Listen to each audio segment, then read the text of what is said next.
Narito ang step-by-step guide kung paano gumawa ng effective resume with work experiences sa DIY Do-It-Yourself.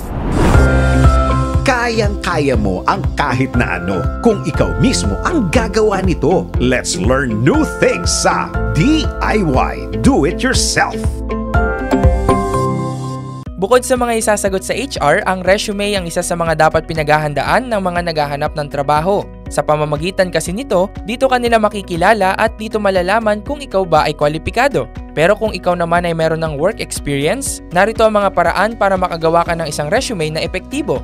Una, ilatag mo ang iyong work history magmula sa pinakauli hanggang sa pinakauna mong trabaho. Ikalawa, huwag mong kalimutang ilagay ang pangalan at lokasyon ng bawat kumpanya na iyong pinasukan. Ikatlo, ilagay ang eksaktong posisyon o kung ano yung ginagawa mo sa trabaho. Ikaapat, ibigay mo ang petsa kung kailan ka nagserbisyo sa opisina. At ikalima, huwag kalimutang ilagay kung paano ito nakatulong sa kumpanya. Gets mo ba? Sige nga, do it yourself!